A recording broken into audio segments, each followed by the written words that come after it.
Hello बच्चों, my name is R K. Singh और आप देख रहे हैं अपना प्यारा सा यूट्यूब चैनल फिजिक्स गुरु। बच्चों, अगर आपको वीडियो अच्छा लगता है तो आप कोशिश करिए कि अपने जो भी दोस्त हों, जो भी तैयारी करने वाले हों या जो बोर्ड का एग्ज़ाम दे रहे हों, जो जेई का एग्ज़ाम देने वाले हों, जो नीट का एग्ज़ाम देने वाले हों, उनके साथ वीडियो को ज़रूर शेयर करें ताकि उनको भी फ़ायदा मिले इसका।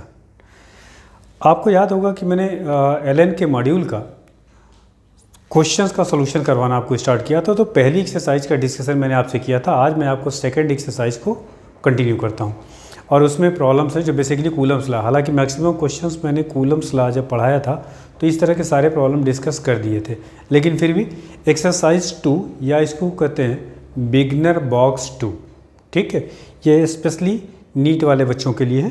तो चलिए आज स्टार्ट करते हैं आपको नेक्स्ट एक्सरसाइज 2 या बिगनर बॉक्स 2, ठीक है, बिगनर बॉक्स 2 या इसी को आप कह सकते हैं एक्सरसाइज 2। सेकेंड एक्सरसाइज का पहला क्वेश्चन है, देखिए फर्स्ट क्वेश्चन मैं एक बार रीड कर दे रहा हूँ क्वेश्चन को। The identical metal spheres carry charge of +q and -2q respectively when the spheres are separated by a large distance r, the force between them is F, full stop. Now the sphere are allowed to touch and then move back to the same separation. Find the new force of repulsion between them. ठीक, अब मैं इस question को आपको बताता हूँ कैसे इसको सॉल्व करना। पहला क्वेश्चन कह रहा question two identical metal sphere. Identical metal sphere का मतलब दोनों के रेडियस क्या है, सेम है। एक पे चार्ज है +q और दूसरे पे चार्ज है -2q। एक पे चार्ज है आपका q और दूसरे पे चार्ज है -2q। When the sphere are separated by a large distance r, इनके बीच का डिस्टेंस क्या दे रखा है, r, ठीक। The force between them is F। अब इनके बीच में जो फोर्स है, जाहिर सी बात है ये नेगेटिव है और ये पॉजिटिव है, तो इनके बीच में जो फोर्स होगा अट्रैक्टिव फोर्स होगा, ठीक। और उस फोर्स की वैल्यूज़ क्या दे रखी है, F। तो चलिए F कैलकुलेट करते हैं। कूलम्स लॉ से F = K Q1 Q2, तो Q × 2Q/r², या आप इसको लिख सकते हैं 2KQ² इसको इक्वेशन 1 कर लीजिए। आगे क्या कहा गया, now the sphere are allowed to touch. अब इन दोनों स्फेयर को टच कर दिया गया, तो चूंकि दोनों स्फेयर आइडेंटिकल हैं तो टोटल चार्ज कितना हो गया, Q और -2Q मिलके हो गया आपका -Q, और दोनों पे यह इक्वली डिस्ट्रीब्यूट हो जाएगा। ये दोनों जैसे टच करेंगे इन स्फेयर्स को तो ये दोनों चार्ज, नेट चार्ज कितना हो गया, -2Q = -Q। अब इस पे इस चार्ज को जब सेपरेट करेंगे तो इस पे -Q/2 आएगा और इस पे भी कितना आएगा, -Q/2। ये चार्ज न्यू चार्ज हो जाएगा। अब उसके बाद कह रहा है then find the new force of repulsion between them. नया फोर्स आपको कैलकुलेट करना है कि न्यू फोर्स क्या होगा। देखिए इसका मतलब ये हुआ, आप यहाँ से न्यू फोर्स निकालिए F' = K। अब चार्ज कितने हो जाएंगे, Q/2 और Q/2, Q/2 × Q/2, और सेम सेपरेशन पे रखे गए, ये हो जाएगा r²। इसको सॉल्व करेंगे आप तो ये हो जाएगा KQ²/4r², ठीक। यहाँ से KQ²/r² की वैल्यू निकाल लीजिए तो F/2 हो जाएगा, ठीक। तो यहाँ पे KQ²/r² को क्या ले सकते हैं, F/2, F/2, और ऑलरेडी यहाँ 1/4 है, तो इसका मतलब कितना हो गया, F/8। It means the new force is equals to 1/8 of old force F। ये हो जाएगा F/8। समझ में आ गया बेटा क्या किया गया। क्वेश्चन ये है कि पहले से दो चार्ज स्फेयर थे आइडेंटिकल, एक पे चार्ज है Q, एक पे -2Q, इनके बीच का सेपरेशन है R और फोर्स दे रखा है F हमने निकाल लिया, इसको क्वेश्चन 1 कर लिया।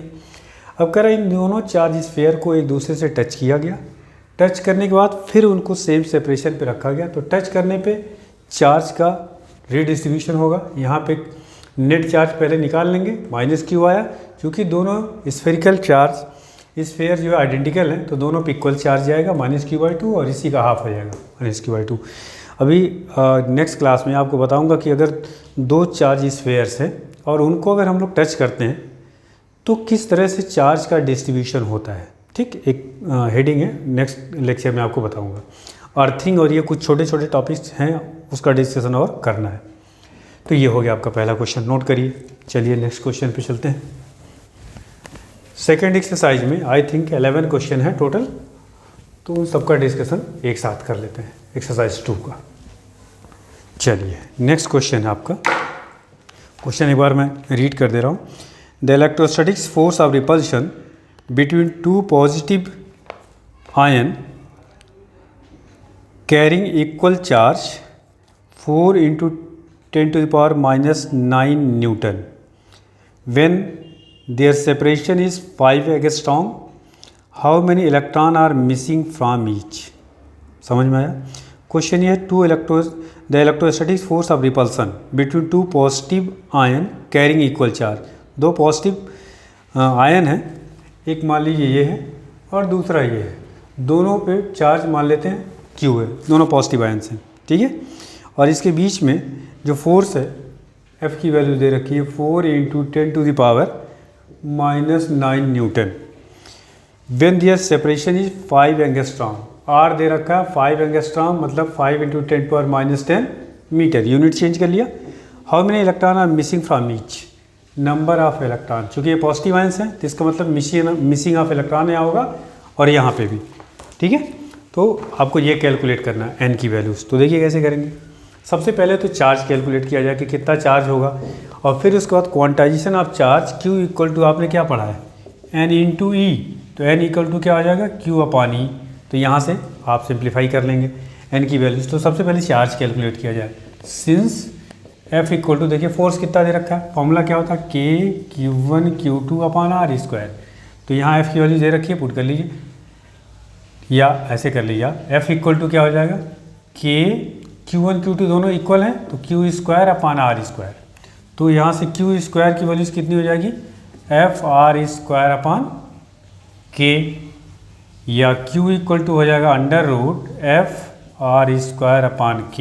वैल्यूज़ पुट करिए। F की वैल्यूज़ कितनी है 4 × 10⁻⁹, R कितना हो गया, ये है, इसका स्क्वायर करेंगे तो ये हो जाएगा 25 × 10⁻⁻20, और अपान K है 9 ×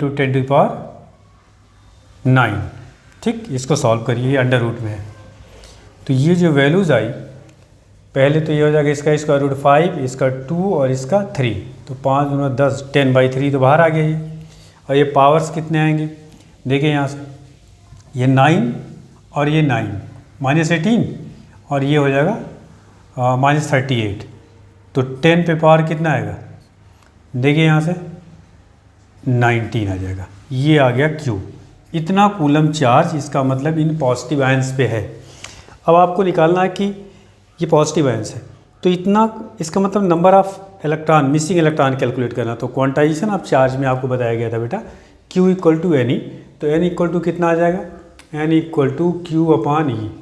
तो N की वैल्यूज़, या आप यहीं भी पुट कर दीजिए Q = NE में ही। Q कितना आया हमारा 10/3, यहाँ पे रखेंगे, इंटू 10⁻⁻19 इक्वल टू N निकालना है, और E इलेक्ट्रॉन का जो चार्ज होता है 1.6, या इसी को लिख सकते हैं 5/3 × 10⁻⁻19। देखिए वही आएगा 1.6 × 10⁻⁻19। समझ में आ रही बात। तो ये 5 से ये कैंसिल हो जाएगा 2, ये 3 कैंसिल और ये पावर कैंसिल, तो N इक्वल टू कितना आ गया 2 इलेक्ट्रॉन्स। इसका मतलब number of missing electron is 2। इसका आंसर कितना आ गया, 2 इलेक्ट्रॉन मिसिंग है इसमें, ठीक है। नोट करिए इसको।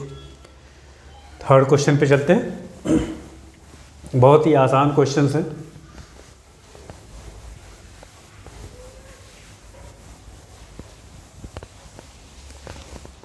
चलो बेटा, थर्ड क्वेश्चन देखिए क्या है। 2 identical particle each of mass m and charge q। 2 identical particle हैं और उनके मास, एक बार कंप्लीटली क्वेश्चन को रीड कर देता हूँ ताकि आपको नोट करना हो तो नोट कर सकते हैं। 2 identical particle each of mass M and charge q are placed a certain distance apart.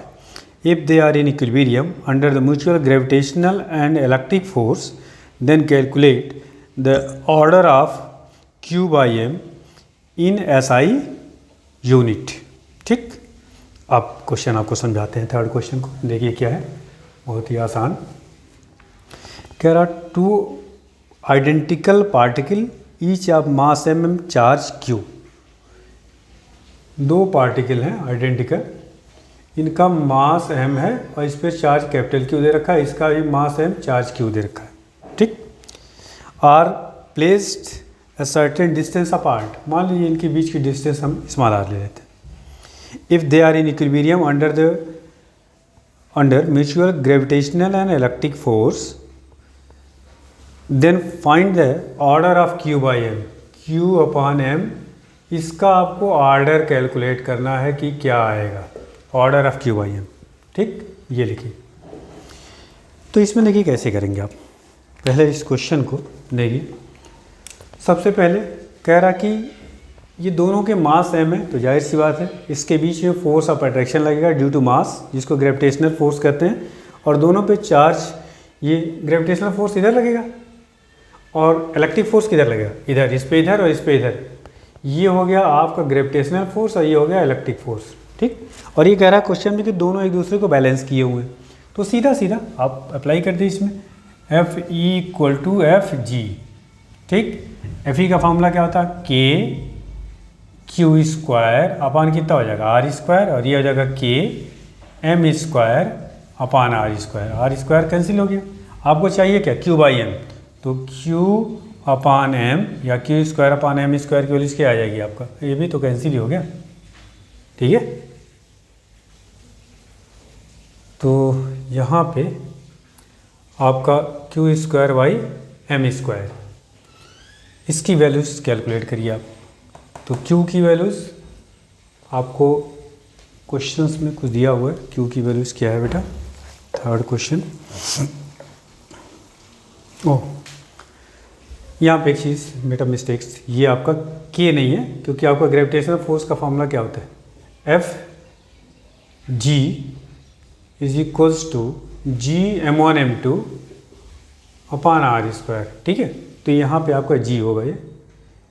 ठीक है, अब ये values Q square by M square की वैल्यूज़ कितनी आ जाएगी, जी बाई के। यहाँ से इसको सॉल्व करिए। देखिए क्यू बाई एम की जो वैल्यूज़ आएगी वो आएगा Q by M equal to under root G by K. इसको सॉल्व करेंगे, जी की वैल्यूज़ कितनी होती है 6.67 इंटू 10⁻11, और के की वैल्यूज़ कितनी होती है 9 इंटू 10⁻9, इसका अंडर रूट। ठीक है, इसको सॉल्व करेंगे तो ये आएगा 0.85 इंटू 10⁻−10 जी है क्यू बाई एम की वैल्यूज़। ठीक, लेकिन क्वेश्चन आपको क्यू बाई एम नहीं पूछा गया, आपसे पूछा गया है कि order of Q by M. तो ऑर्डर ये है। ठीक है, ये वाला जो टर्म है ये है इसका ऑर्डर। तो इसका मतलब क्या हो जाएगा, ऑर्डर सिर्फ आंसर देना होगा, तो ऑर्डर आ जाएगा 10⁻−10। ठीक है, बाकी जो वैल्यूज है क्यू बाई एम की वो ये आएगी। ठीक, बट क्वेश्चन में आपसे पूछा गया है ऑर्डर, तो सिर्फ आप आंसर में अपने इस पार्ट को ही लिखेंगे। ठीक है, चलिए नेक्स्ट क्वेश्चन करते हैं।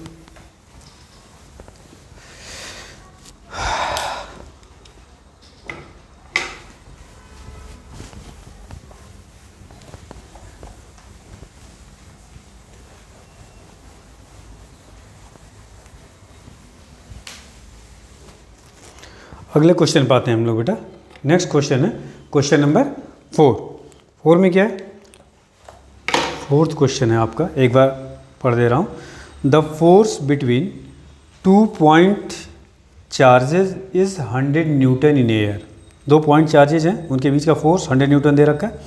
Calculate the force if the distance between them, calculate the force if the distance between them is increased by 50%। बहुत ही आसान क्वेश्चन है। देखिए फोर्थ क्वेश्चन आपका है, the force between 2 point charges. मान लीजिए पॉइंट चार्जेस हैं, ये है Q और ये भी Q है। ठीक है, इसके बीच का फोर्स आपको दे रखा है 100 न्यूटन। ठीक, in air calculate the force if the distance between them increase by 50%। मान लीजिए डिस्टेंस कितना था पहले R, 50% इंक्रीज करने का मतलब कितना हो जाएगा, इसका 50% R/2, उसको ऐड कर लीजिए, मतलब न्यू डिस्टेंस जो हो गई वह हो गया 3R/2। ठीक, अब कह रहा है कि इस केस में बताइए कि फोर्स आपका कितना होगा। इन्हीं चार्जेस को सिर्फ डिस्टेंस बढ़ा दिया गया, ठीक है बेटा। तो पहले फर्स्ट केस में देखिए इक्वेशन क्या होगा, F इक्वल्स टू के Q1 Q2 upon R square.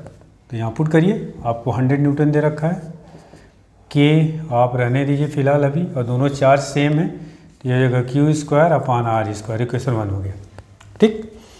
इसके बाद सेम चार्जेस के बीच का सेपरेशन 50% इंक्रीज कर दिया गया, मतलब नई डिस्टेंस कितनी होगी 3r/2। तो न्यू फोर्स आपका क्या आ जाएगा, F dash is equals to K, charge वही है, क्यू स्क्वायर, डिस्टेंस चेंज हो गई तो 3r/2, इसका स्क्वायर करेंगे कितना आएगा 9r²/4, ठीक है, या ये हो जाएगा 4/9 K Q square upon R square, ठीक है। कैलकुलेशन देखते रहना बेटा, कहीं गड़बड़ ना हो, छोटी छोटी चीज़ें, जो कि कोई एडिट वीडियो नहीं हो रहा है बेटा, तो अगर कुछ कहीं कैलकुलेशन मिस्टेक्स होगा तो आप उसको थोड़ा सा ध्यान रखिएगा। अब यहाँ से F डैश इक्वल टू आ गया 4/9 और के क्यू स्क्वायर/आर स्क्वायर को देखिए यहाँ देख क्या दे रखा 100, ठीक है। तो ये कितना हो गया 400/9, इसको डिवाइड कर लीजिए, तो ये कितना आएगा 9 चौक 36, 40 फिर 4 और ये 4, इतना न्यूटन आ जाएगा। It means the new force is equal to 44.4 newton, जी हाँ, ठीक है। अच्छा एक चीज़ ध्यान रखिए, मैं कॉन्सेप्ट यहाँ सिखा रहा हूँ, अगर कैलकुलेशन यहाँ पे ड्रॉप कर देता हूँ तो कैलकुलेशन आपको खुद करना होगा, ठीक है। वैसे भी कैलकुलेशन की प्रैक्टिस आपको होनी चाहिए, ठीक है। देखिए इस क्वेश्चन को और नोट करिए, मुझे लगता है समझ में आ गया होगा बेटा ये। नेक्स्ट क्वेश्चन देखते हैं।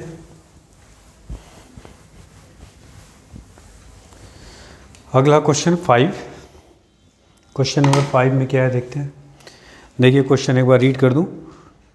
2 neutral insulating small sphere are rubbed against each other. आपको मैंने बताया था चार्जिंग बाय रबिंग और बाय फ्रिक्शन, तो इसका मतलब जब इनको रगड़ेंगे दोनों इंसुलेटिंग स्फेयर्स को तो इस पर चार्ज आ जाएगा, ठीक है।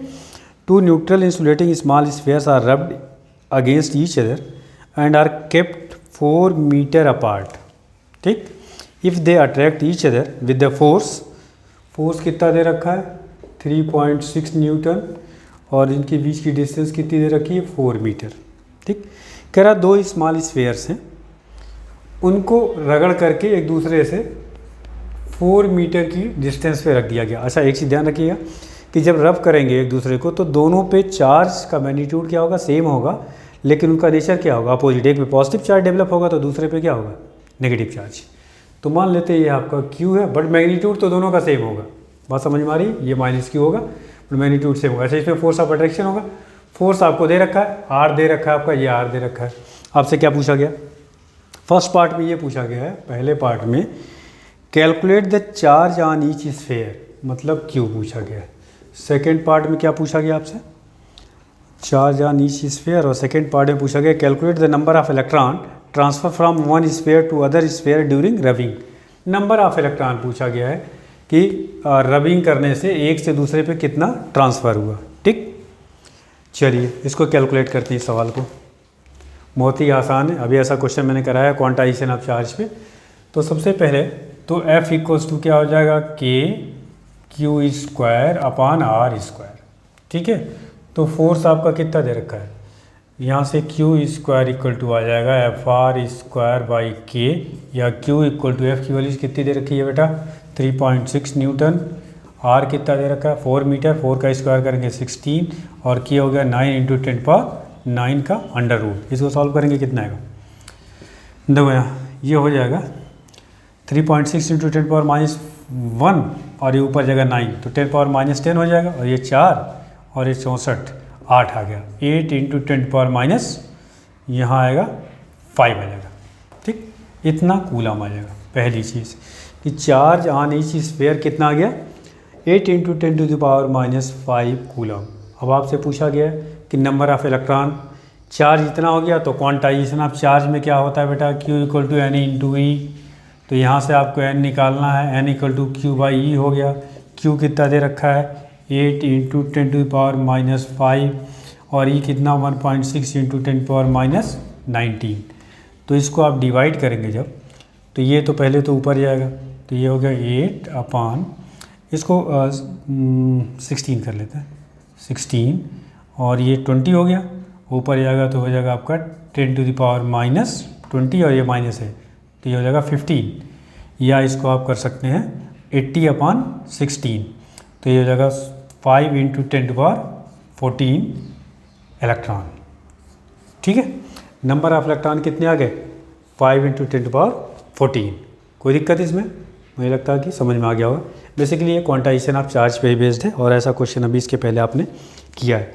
तो कूलम्स लॉ के कॉन्सेप्ट को जरूर एक बार बेटा देख लेना, फिर ये क्वेश्चन बहुत ही आसान है, कुछ नहीं है इसमें। ठीक है, चलिए नेक्स्ट क्वेश्चन। अच्छा, इसके दोनों पार्ट हो गए, अगले सवाल पे आते हैं।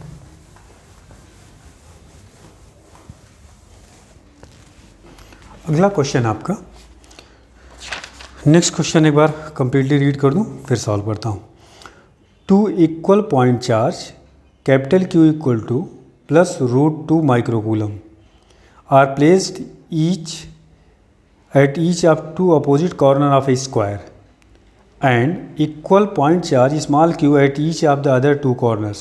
What must be the value of small q so that the resultant force on capital Q is 0? बहुत ही आसान है, ऐसा क्वेश्चन मैं कूलम्स लॉ में करा चुका हूँ, बट फिर भी देखिए क्वेश्चन ये आपको एक स्क्वायर दे रखा है, मान लीजिए इसकी साइड R है, ठीक, 2 कॉर्नर्स पे कैपिटल Q चार्ज दे रखा है, और कैपिटल Q की वैल्यूज़ कितनी है? +√2 माइक्रोकूलम, मतलब 10⁻⁻6 कूलम हो गया। ठीक, अब इसके बाद क्या कह रहा है? बाकी 2 कॉर्नर्स पे स्मॉल Q चार्ज है। ठीक, आपसे क्या पूछा जा रहा है? What must be the value of Q so that the resultant force on capital Q is 0। मान लीजिए इस पे रिजल्टेंट फोर्स क्या कह रहा है? 0 होना चाहिए, तो स्मॉल Q की वैल्यूज़ क्या होनी चाहिए? ठीक, what must be the value of small Q so that capital Q की वैल्यूज तो दे ही रखा आपको। ठीक, एक चीज़ ये बताइए, पहली चीज़ तो ये कि ये चार्ज और ये चार्ज दोनों क्या हैं आपके? पॉजिटिव हैं। अब स्मॉल Q चार्ज के बारे में अभी कुछ पता नहीं है, तो इसका मतलब ध्यान दीजिए कि ये इस पे फोर्स किधर लगेगा, इसकी वैल्यूज को मैं अलग लिख देता हूँ बेटा। Capital Q equal to +√2 × 10⁻⁻6 coulomb. ठीक है, ये यहाँ लिखते सिर्फ Q को लिखते ताकि थोड़ा सा फिगर बनाना आसान। ठीक, देखिए इसमें ये चार्ज पॉजिटिव और ये भी पॉजिटिव दे रखा है, तो इसका मतलब ये है इस पर फोर्स लगाएगा इधर। ठीक, और इस फोर्स की वैल्यू कितनी हो जाएगी? F equal to K capital Q square, और अगर ये R हमने लिया है तो ये कितना हो जाएगा? R√2, तो इसका स्क्वायर करेंगे तो 2R स्क्वायर। कोई दिक्कत? ये फोर्स इधर हो गया। अब कह रहा है इस पर नेट फोर्स 0 होना चाहिए, तो इसका मतलब इतना ही फोर्स अगर इधर लग जाए इस पर, तब तो ये 0 हो जाएगा। और ये कब हो सकता है? यह चार्ज और ये चार्ज अगर नेगेटिव हो जाए तो ये चार्ज इस चार्ज को इधर फोर्स लगाएगा, और ये भी चार्ज अगर मान लीजिए इसकी नेचर क्या होना चाहिए? नेगेटिव। अगर नेगेटिव होगा और ये भी नेगेटिव होगा तो ये इस पर फोर्स इधर लगाएगा, फिर इस फोर्स और इस फोर्स का रिजल्टेंट इधर आएगा। ठीक है, और ये ऑलरेडी इधर लग रहा है क्योंकि ये तो पॉजिटिव दे रखा है, तो ये दोनों बैलेंस कर सकते हैं। ठीक, इस फोर्स को अगर मैं, हालांकि ये फोर्स और ये फोर्स दोनों क्या होगा? सेम ही होगा। इस फोर्स की वैल्यू लिख लेते हैं, कितना आएगा? इस फोर्स को मैं F1 कर देता हूँ और इसको कर देता हूँ F2, तो यह जाएगा K capital Q small Q upon R square, और ये वाला फोर्स ये भी यही होगा F2 equal to K small Q capital Q upon R square.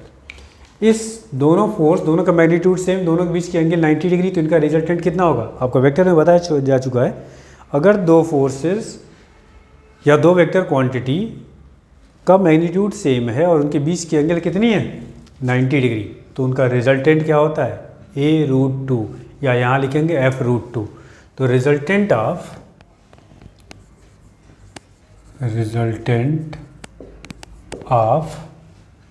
F2 या F3 कर दे रहे हैं, इसको नाम है F2 एंड F3, दोनों सेम है, मैग्नीट्यूड डायरेक्शन अलग है। तो इनका रिजल्टेंट मान लीजिए इसको कर देते हैं हम F4 इक्वल टू क्या आ जाएगा F2√2, दोनों इक्वल ही हैं, F2 लिखिए चाहे F3 लिखिए। तो ये कितना आ जाएगा K capital Q small q upon r²√2। अब ये फोर्स ये है आपका F4 और F1 दोनों क्या होना चाहिए बराबर, for the equilibrium of capital Q, for the equilibrium of capital Q F1 and F4 must be equal कर दीजिए।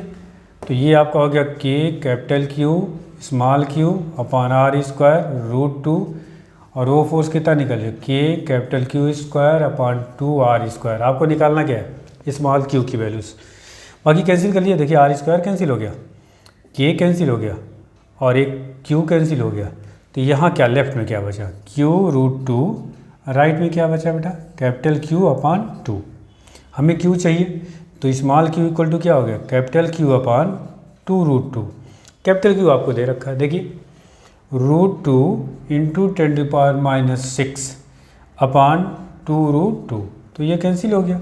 तो 1/2 इंटू 10⁻⁻6 ये क्या आ जाएगा आपका कूलम।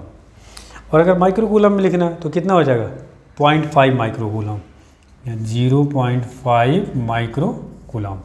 ये तो इसका मैग्नीट्यूड है, पर ध्यान रखिएगा कि नेचर क्या होगा, ऑलरेडी नेचर में बता चुका हूँ नेगेटिव होगा, तो नेचर नेगेटिव होगा और इसका ये मैग्नीट्यूड होगा। समझ में आ गई बात।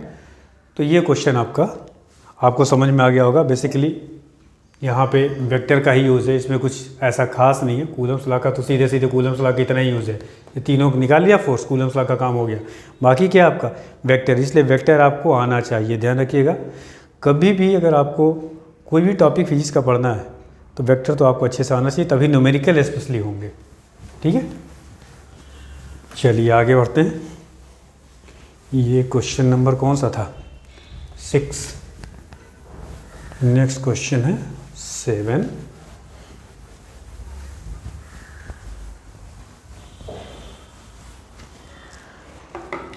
क्वेश्चन नंबर 7 देखिए क्या बेटा, 7वां क्वेश्चन देखते हैं। क्वेश्चन 7 दे रखा है, in the given figure 3 point charges are situated at the corner of equilateral triangle of side 10 cm. Calculate the resultant force on the charge at B and what is its direction. एक figure दे रखा है बेटा, एक equilateral triangle है ABC, यहाँ A लिख रखा है, यहाँ C लिख रखा है और इस पॉइंट को लिख रखा है, इस वर्टेक्स को B लिख रखा है। और इसकी साइड कितनी दे रखी है 10 सेंटीमीटर, मतलब 10 × 10⁻⁻2 मीटर। ठीक, आगे क्या कहा है, ये तीनों पे चार्ज दे रखा है। इस पे चार्ज है Q = +100 माइक्रो कूलम, मतलब 10⁻⁻6 कूलम। और इस पे भी उतना ही है लेकिन नेगेटिव चार्ज है, Q = -100 × 10⁻⁻6 कूलम। और इस पे भी नेगेटिव ही चार्ज है, इस वाले पे, है ना। ये भी Q = दे रखा है -100 × 10⁻⁻6 कूलम। ठीक, आपसे पूछा यह गया है calculate the resultant force on charge at B and its direction. Charge B पर फोर्स कितना लगेगा और उसका डायरेक्शन क्या होगा। तो देखिए ये तो पॉजिटिव चार्ज है, पहले यहाँ जो चार्ज है इस पर फोर्स का डायरेक्शन मार्क करते हैं। ये नेगेटिव है और ये नेगेटिव है, तो पहली चीज़ ये वाला जो चार्ज है Q, ये इस पे इधर फोर्स लगाएगा। ठीक, दोनों नेगेटिव हैं तो रिपल्सन होगा। ये पॉजिटिव है तो ये इस पे फोर्स इधर लगाएगा। ठीक, ये पॉइंट है आपका B। अब डायरेक्शन तो मार्क कर लिया आपने। अच्छा, इक्विलेटरल ट्रायंगल है, ये आपका कितना है 60 डिग्री, तो इधर वाली एंगल कितनी होगी 120 डिग्री। और R की वैल्यू आपको दे रखा है ये 10 सेंटीमीटर। ठीक, तो इस फोर्स की ज़रा वैल्यूज़ निकालिए पहले तो। F1 इसको लिख लेता हूँ। F1 की वैल्यूज़ क्या हो जाएगी K Q1 Q2, यह Q और ये Q मैग्नीट्यूड तो सेम ही है, तो ये हो जाएगा Q square upon R square. ठीक, या वैल्यूज पुट कर लिया जाए, बाद में पुट कर लेते हैं। चलिए R स्क्वायर, ठीक। और ये वाला फोर्स कितना हो जाएगा F2, ये भी इतना ही आएगा KQ square upon R square. दोनों फोर्सेज क्या हैं, मैग्नीट्यूड दोनों का सेम है, बट डायरेक्शन क्या है, अलग अलग। अब इसमें देखिए एक केस आपको मैंने वेक्टर में बताया था, अगर याद हो तो, कि अगर दो वेक्टर क्वांटिटी जिनके मैग्नीट्यूड सेम हो और उनके बीच के एंगल 120 डिग्री हो, तो उनका जो रिजल्टेंट होता है R इक्वल टू होता है A, यहाँ इक्वल टू क्या हो जाएगा R इक्वल टू F। तो सीधे सीधे इसका रिजल्टेंट आएगा, रिजल्ट अगर इसकी मैं रिजल्टेंट की बात करूँ, resultant of F1 and F2, तो F इक्वल टू क्या आ जाएगा F, और F की वैल्यूज सॉरी F1, या इसी को हम F2 भी ले सकते हैं। तो F1 की वैल्यूज कितनी है KQ square upon R square, सारी वैल्यूज पुट कर लीजिए। K की values 9 into 10 to the power 9, Q square का मतलब Q ये आपको दे रखा है 100 into 10 into 10 to the power -12 हो जाएगा इसका स्क्वायर करने पर। R स्क्वायर, R देखिए ये है आपका, क्योंकि मीटर में रखेंगे SI सिस्टम में, इसका स्क्वायर करेंगे तो ये आपका हो जाएगा 100 इंटू 10 टू द पावर -4, एक 100 यहाँ से कैंसिल हो गया, है ना। और ये 4 जाएगा तो ऊपर प्लस हो जाएगा, ये हो गया 9 इंटू 10 टू द पावर, ये आपका 9 + 4 और -12 पावर क्या हो जाएंगे, सिंप्लीफाई कर लें। और एक ये आपका 100 बचा है तो 100 पावर 2, ये +2 कर लेते हैं, तो ये कितना आएगा 9 और 4 13, 13 2 15, ये 3 आ गया, तो 9 इंटू 10 टू पावर कितना आ गया 3। ये तो मैग्नीट्यूड आ गया। दूसरे कॉन्सेप्ट को ध्यान रखिए, अगर कभी भी दो वेक्टर क्वांटिटीज़ जिनके मैग्नीट्यूड सेम है तो उनका रिजल्टेंट हमेशा उनके एंगुलर बाइसेक्टर से पास करेगा। तो एंगुलर बाइसेक्टर ये 120 डिग्री है, तो यहाँ से कितने डिग्री पे जाएगा, 60 डिग्री पे। ये एंगल कितना 60 डिग्री, तो ये कितना बचा 60 डिग्री। तो देखिए ये 60 और ये भी 60, इसका मतलब ये और ये आपस में क्या होंगे, पैरेलल। इसका मतलब होगा मैग्नीट्यूड तो इतना न्यूटन होगा एंड डायरेक्शन क्या हो जाएगा, पैरेलल टू CA। समझ में आ गई बात।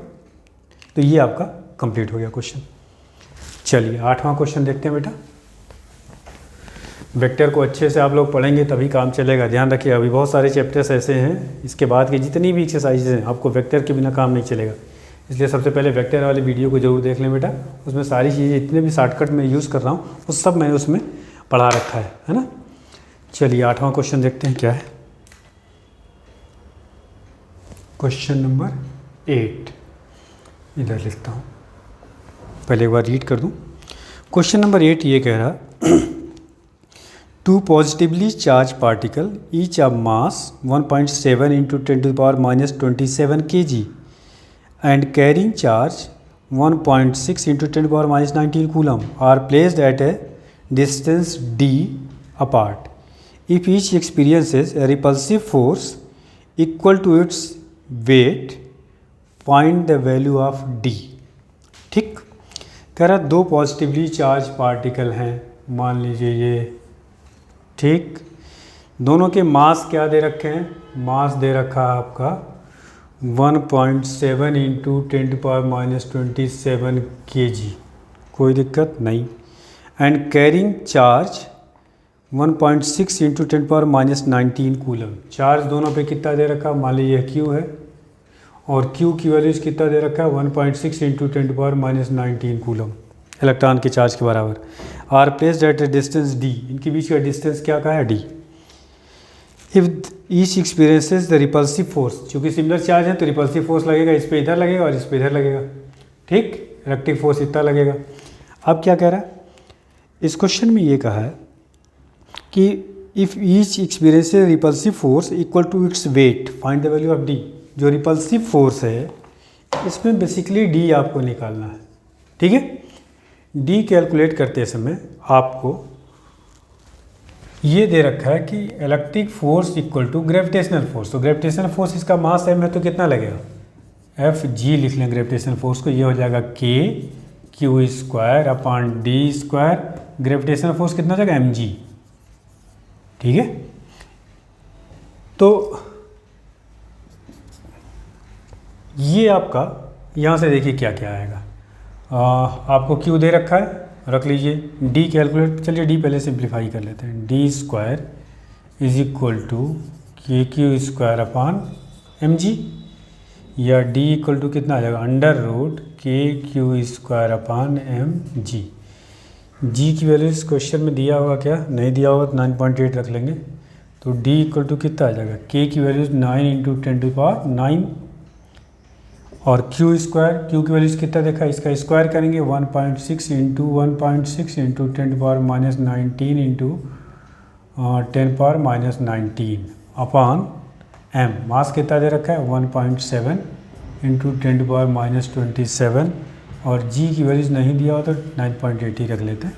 ठीक है, देखिए इसको 1.6 दो बार है तो एक बार बाहर आ जाएगा अंडर रूट से, ये 10⁻19 हो जाएगा, ये तो ख़त्म हो गया आपका। अब बचता ये 9, इसका आ जाएगा 3, ये 10⁻9 है, इसका 10⁻3 आ जाएगा।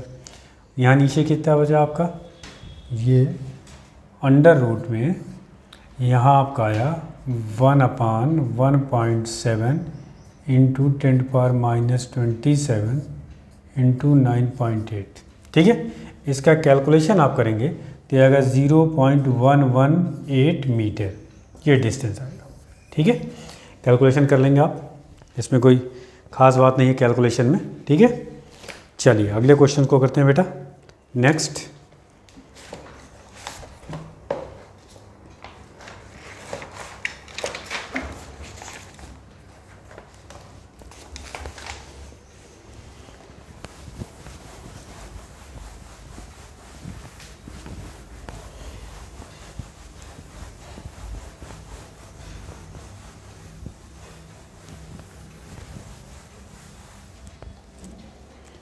क्वेश्चन नंबर है 9। देखिए क्या है,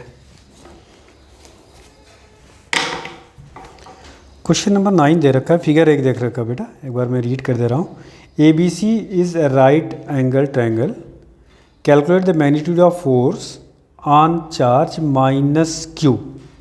एक ये equilateral sorry right angle triangle दे रखा है ऐसे, यहाँ 90 डिग्री दे रखा है, और इस पॉइंट को बी कहा और इस पर चार्ज माइनस क्यू है, और इस पॉइंट को ए कहा गया है, इस पे चार्ज 9Q के इक्वल है, और ये आपको दे रखा है 3A, ये आपको दे रखा है 5A, इस पॉइंट को कहा गया है C, इस पे चार्ज है 16Q।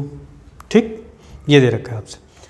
तो कह रहा है आपसे कि right angle calculate the magnitude of force on charge, इस -Q चार्ज पर कितना फोर्स लगेगा, फोर्स कैलकुलेट करना बेसिकली। कुछ भी ये टफ नहीं है, देखिए कैसे करेंगे। सबसे पहले मैंने क्या सिखाया बेटा, डायरेक्शन मार्क करिए, इस -Q चार्ज पर ये +Q चार्ज किधर फोर्स लगाएगा, पॉजिटिव चार्ज इसको अट्रैक्ट करेगा इधर, और ये भी पॉजिटिव है तो ये इधर लगेगा। ठीक, सिर्फ मैग्नीट्यूड निकालना है। तो पहले वाला ये वाला फोर्स निकाल लेते हैं, मान लीजिए इसको F1 कह लेते हैं और इस फोर्स को कह देते हैं F2, और फिर उसके बाद अच्छा ये डिस्टेंस 5 है, ये 3 है, तो ये वाली कितनी हो जाएगी आपका, पाइथागोरस थ्योरम लगाएंगे तो ये आपका हो जाएगा 4A। कोई दिक्कत, कैलकुलेट करते हैं, देखिए कैसे दोनों फोर्सेज को कैलकुलेट करते हैं। सबसे पहले हम लोग F1 को निकालते हैं। चलिए F1 इक्वल टू हो गया K, Q1 Q2 का मतलब क्या हो जाएगा, Q इंटू 9Q अपान डिस्टेंस कितनी हो गई 3A, 3 का A का स्क्वायर करेंगे तो कितना आ जाएगा 9A स्क्वायर, तो 9 तो कैंसिल हो गया आपका, ये हो गया KQ square upon A square. Equation 1 कर लिए इसको। फिर आप F2 कैलकुलेट करिए, F2 की वैल्यूज आ गई K, चार्ज कितना है Q इंटू 16Q, और इसके बीच की डिस्टेंस कितनी है 4A, इसका स्क्वायर करेंगे तो डायरेक्ट लिख देता हूँ इसको 16A स्क्वायर, 16 कैंसिल हो गया तो ये भी आ गया KQ square upon A square, equation 2 हो गया। अब देखिए यहाँ वेक्टर से समझिए, एक फोर्स इधर एक फोर्स इधर, दोनों के बीच की एंगल 90 डिग्री। तो वैसे आपने पढ़ा है कि net force F equal to हो जाएगा √F1 square plus F2 square, but दोनों का मैग्नीट्यूड क्या आ गया सेम, तो सिंपल क्या हो जाएगा F√2। तो net force on -Q charge is F√2, या F1√2 ले सकते हैं, F1√2। तो F1 की वैल्यूज कितनी आई है देख लीजिए KQ² अपान A² √2, ये आंसर हो जाएगा। ठीक है, नोट कर लीजिए, इसमें कुछ नहीं है बिल्कुल। अगर आप कॉन्सेप्ट समझे होंगे तो कुछ भी टफ नहीं है, बस वेक्टर आपको अच्छे से आना चाहिए। बाकी कूलम्स लॉ तो सीधे KQ1 Q2/R² ही अप्लाई करना है। ठीक है, चलिए ये हो गया क्वेश्चन नंबर आपका 9। 2 क्वेश्चन और इस एक्सरसाइज में है, इसको कर लेते हैं।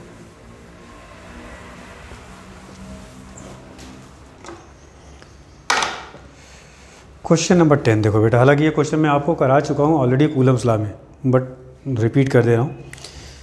Charge capital Q of mass m revolves around a point charge small q due to electrostatic attraction, so that its time period या period of revolution is given by t² equal to 16 pi cube epsilon naught mr is cube upon capital Q small q 6 pi cube. ठीक है, कह रहा charge capital Q of mass है, एक charge है। देखिए सवाल ये है बेटा, ऐसा क्वेश्चन करा चुके हैं। एक चार्ज है कैपिटल Q, मास इसका m है। ठीक है, revolves around a point charge capital small q due to electrostatic attraction. यहाँ पे एक चार्ज रखा हुआ Q, इसका रेडियस दे रखा है R, और ऐसे रिवॉल्व करा, ऐसे या ऐसे किसी भी तरीके से रिवॉल्व करे। ठीक है, तो आपसे ये कह रहा है कि इसका जो पीरियड ऑफ रिवोल्यूशन होगा ये प्रूफ करना है। याद करिए, आपको कूलम्स लॉ में क्वेश्चन कराया जा चुका है, लेकिन फिर भी देखिए एक बार फिर आपको बताता हूँ।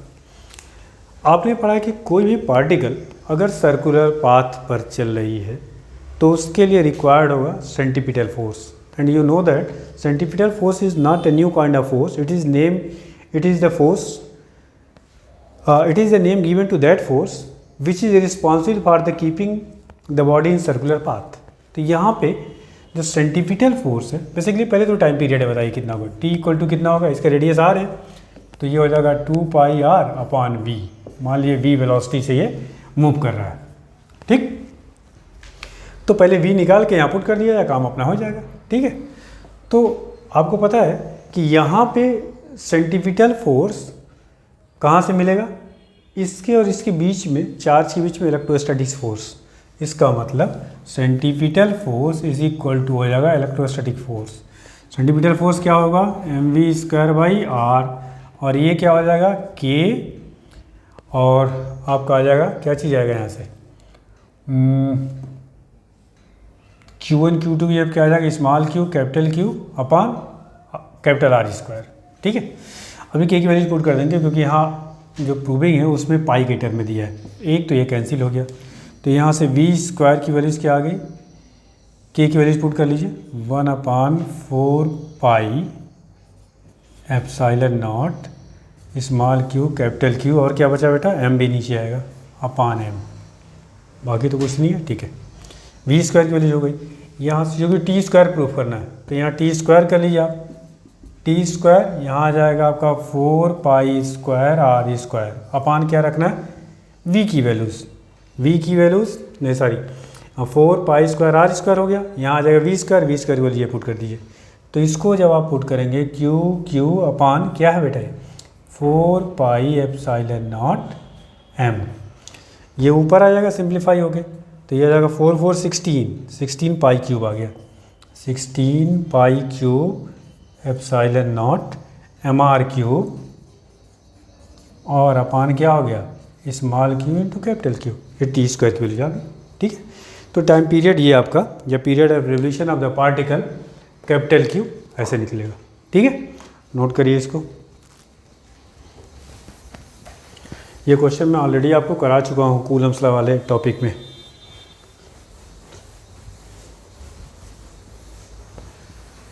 चलिए आगे बढ़ते हैं, लास्ट क्वेश्चन इस एक्सरसाइज का, देखिए क्या है, बहुत इंपॉर्टेंट क्वेश्चन। ऐसा क्वेश्चन आपको कराया जा चुका है।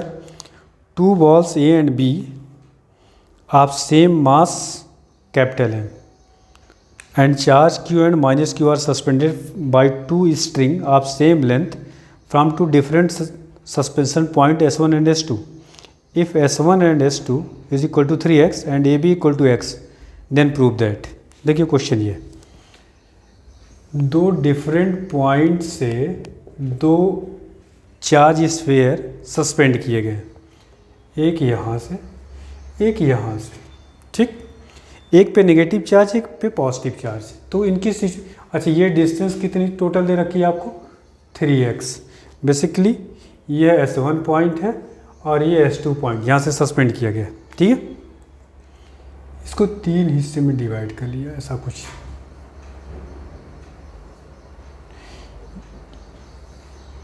एक चार्ज पार्टिकल यहाँ आएगा और ये कैसे आएगा, क्योंकि दोनों चार्ज पार्टिकल क्या हैं, अपोजिट नेचर के, इस L लेंथ के थ्रेड से हैंग किए गए। एक पे चार्ज ये पॉइंट A है और यह पॉइंट B है। मान लीजिए वर्टिकल से एंगल थीटा है तो ये भी क्या होगा, थीटा। एक पे चार्ज आपका Q दे रखा है, मान लीजिए इस पे चार्ज हम लोग मान लेते हैं Q, तो इस पे चार्ज कितना हो जाएगा -Q। ये अगर मान लीजिए, ये इसको थोड़ा सा समझिए बेटा, फिगर कैसा है। ऐसे हैंग किया गया था सीधा सीधा, बट चूंकि अपोजिट चार्ज हैं तो एक दूसरे को अट्रैक्ट करेंगे तो ये सिचुएशन आ गई, दिया है क्वेश्चन में। और ये जो डिस्टेंस आपको दे रखा है, ये भी आपके क्वेश्चन में यह दे रखा है x, ठीक। ये टोटल 3x था, ये x हो गया तो ये भी x हो गया, ये x आप कर सकते हैं, तीनों इक्वल पार्ट में है। ये समझ में आ गई बात। अब आपको प्रूफ करना है tension T in the string. एक तो टेंशन निकालना है जिसकी वैल्यूज आपको Q² L/4πε0x³ पहला पार्ट, फर्स्ट पार्ट, और सेकेंड पार्ट में प्रूफ करना आपको tan θ is equals to Q²/4πε0x²mg, ठीक। चलिए लास्ट क्वेश्चन है, ये सॉल्व करते हैं इसको। बहुत ही आसान है, ऐसे क्वेश्चंस कराए जा चुके हैं आपको बेटा। सबसे पहले अगर मैं बात करूं किसी भी चार्ज पे, इस चार्ज की मैं बात करूं, मान लीजिए इस पे कौन कौन से फोर्स लग रहे होंगे। एक चार्ज ये बना लेता हूं, ये Q है आपका, इस पे इलेक्ट्रोस्टैटिक फोर्स इधर, टेंशन इधर लग रहा होगा T, और इस पे mg नीचे लग रहा होगा। कोई दिक्कत? अच्छा, कैपिटल M दे रखा है मास को, चलिए तो कैपिटल M कर दे रहा हूँ। अच्छा, ये एंगल कितना दे रखा है आपका, थीटा, तो T का इधर का कंपोनेंट कितना हो जाएगा, T cos थीटा, और ये कंपोनेंट कितना हो जाएगा, T sin थीटा। ऐसा क्वेश्चन आप कर चुके हैं। तो इसका मतलब ये अभी इक्विलिब्रियम में है, इसका सीधा सीधा मतलब ये हुआ कि T sin theta equal to हो गया Fe and T cos theta equal to कितना हो गया, mg। देखिए T cos थीटा इसके बराबर हो जाएगा, ये इसको बैलेंस कर देगा, इक्वेशन 1 और ये 2 हो गया। दोनों को डिवाइड कर दीजिए तो यहाँ से आ जाएगा tan theta is equals to Fe electric force, और इसकी वैल्यूज कितनी होगी इलेक्ट्रिक फोर्स की, K/Q², और इसके बीच का डिस्टेंस कितना है, x², ठीक है। Fe कितना हो गया बेटा, mg, तो यहाँ से आपका आ गया Fe बराबर mg tan थीटा, ठीक। या सीधे सीधे आपको चूँकि पहले ये पार्ट प्रूफ करना तो यहीं पे रख देते हैं वैल्यूज ही। देखिए यहाँ Fe की वैल्यूज कितनी होगी, ये K का मतलब 1/4πε0, 1/4πε0 Q²/x², ये तो Fe की वैल्यूज होगी, अपान mg मतलब इंटू 1/mg। अब देखिए क्या प्रूफ करना था, आ गया सब कुछ, हाँ सब कुछ यही प्रूफ करना था एग्जैक्टली। तो tan theta is equal to आपका आ गया, देखिए प्रूविंग में Q²/4πε0 mgx², ये पहला सेकेंड पार्ट आ गया। अब फर्स्ट पार्ट में क्या पूछा गया, टेंशन पूछा गया, कोई दिक्कत नहीं। देखिए इसी क्वेश्चन से टेंशन कैसे निकलेगा, T इक्वल टू आ जाएगा Fe sin थीटा, तो Fe तो आपका निकला हुआ है, रख दीजिए। कहाँ सॉल्व किया जाए बेटा इसको, चलो यहाँ सॉल्व कर देता हूँ, है ना। तो T इक्वल टू आपका हो गया Fe sin theta, sin theta आपके पास कितना है, Fe कितना है 1/4πε0 Q²/x², और अपान sin थीटा है, तो sin थीटा की वैल्यू यहाँ रख लीजिए। sin थीटा देखिए फिगर से कितना हो जाएगा, ये है आपका x perpendicular upon hypotenuse x/l, ठीक है। तो x अपान l आ गया sin थीटा की वैल्यूज, तो x³ हो जाएगा, l कहाँ चला गया ऊपर, आई थिंक ये कैपिटल L दिया हुआ है, ठीक है। तो ये आपका हो गया 1/4πε0 क्यू स्क्वायर कैपिटल L अपान एक्स क्यू, ये टेंशन की वैल्यू आ गई। खत्म। ऐसे क्वेश्चन आपको ऑलरेडी मैं करा चुका हूँ और बहुत ही आसान है। ठीक है, तो ये बेटा आपका सेकंड एक्सरसाइज हो गया। कोशिश करूँगा कि कल आपको थर्ड एक्सरसाइज, क्योंकि थ्योरी हम लोग ज़्यादा पढ़ चुके हैं और एक्सरसाइज वाइज न्यूमेरिकल अभी कम हुआ, क्योंकि इलेक्ट्रोस्टैटिक्स में अगर कैपेसिटर की बात छोड़ दें तो आपका लगभग कंप्लीट हो गया। अभी इसमें कूलम्ब गॉस थ्योरम पढ़ाना है। ठीक है, तो एक्सरसाइज नेक्स्ट वाला थर्ड एक्सरसाइज इलेक्ट्रिक फील्ड पे बेसिकली बेस्ड है और उसके कॉन्सेप्ट को मैं ऑलरेडी पढ़ा चुका हूँ। तो नेक्स्ट एक्सरसाइज कल आपको मिलेगी। ठीक है, इसको नोट करिए। ठीक है, चलिए इसको, इस एक्सरसाइज में सिर्फ आपके 11 क्वेश्चंस थे और ये सारे क्वेश्चन मैंने आपको करा दिए। अगर कोई क्वेश्चन नहीं समझ में आया तो आप दोबारा से कमेंट करके पूछ सकते हैं। ठीक है बेटा, थैंक यू।